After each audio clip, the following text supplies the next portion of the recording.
As you might imagine, plenty of voicemails, so let's head to the voicemail of Truth and Reason.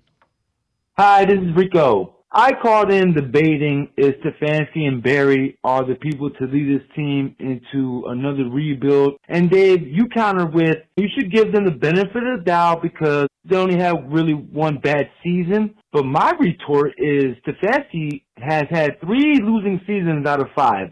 I know. The season's not done, but who has Barry drafted that is on a Hall of Fame trajectory? Maybe Joe is his best draft pick that has the potential, but that's about it. Don't get me wrong. I truly appreciate the stability that they both brought to this organization, but if 2 winning seasons and 3 playoff games in 5 years is good enough to warrant them staying for the next decade, then our bar is set extremely low.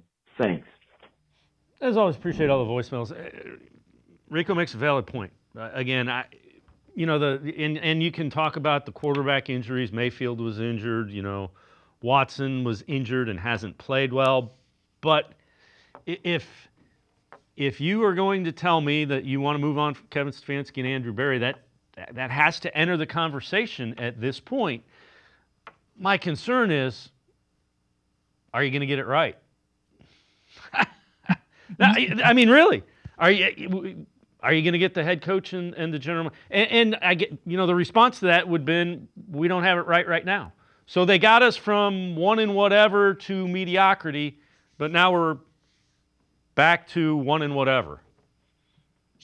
Yeah, and I was talking to Casey Kinnaman earlier today about this same topic, actually, and he brought up a really good point talking about one of the big issues if you do move on is, are you going to find somebody that can manipulate the cap the way Andrew Berry has? Because they're in a very precarious situation.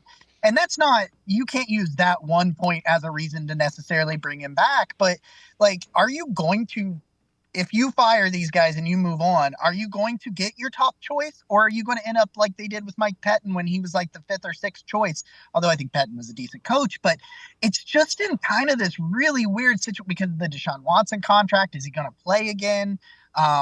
Barry keeps kicking this can down the road, and there's other GMs that have done it, but are you going to be able to find the guy to do it there? But I don't know that you can. I go back and forth on this, to be completely honest. One day I may be ready to move on. One day I might. But ultimately, the question, you can't just use but they're better as the reason to keep them. And you also can't keep them because you're afraid of what you what's out there, what you can get. Am I going to be able to get anybody any good? You can't keep them for that reason. But ultimately, I would be shocked if there aren't some sort of major changes. Yeah, I'm not arguing against getting rid of them, and I'm not arguing to keep them. I'm kind of with you. If they decide they want to move on from them, I understand. It's been a mess. It's been a complete mess. But I am also concerned.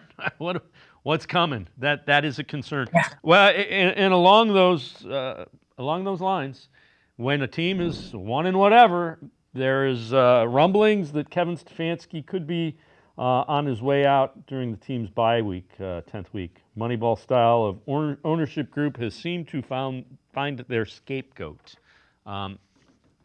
Again, you've won 1 game, and your offense has been a disaster. You rebuilt this offense. So changes probably should be made. And you've got a good opportunity to really get some clarity before that bye week, because there's a lot of talk about, how much of this is on the quarterback? How much of this was Deshaun Watson not being able to play? He was one of, if not the worst quarterback in football. Well, you've got a couple games now with Jameis Winston that we know is at least around average level NFL starter. So if they don't win another game going into the bye week, I'm not a big fan of firing a coach midseason just because I don't think it really helps. But at the same time, if there is no life from this team, I wouldn't do it. But would Jimmy Haslam do it? Yeah, he probably would. I mean, this is the most expensive offense in football, and they have yet to throw for 200 yards from one individual quarterback, and they have not scored 20 points through 7 weeks with an offensive-minded head coach. if you can't figure that out, I'm not sure you'll ever. Yeah, and again, I understand the thought that you need to move on from him. And we used to point to MJ Emerson, he's struggling. DeJuan Jones, I know he's coming off an injury, he's struggling. Now it is Jeremiah Owusu-Koramoah. Jed Wills, bad pick at number 10. Call it like it is.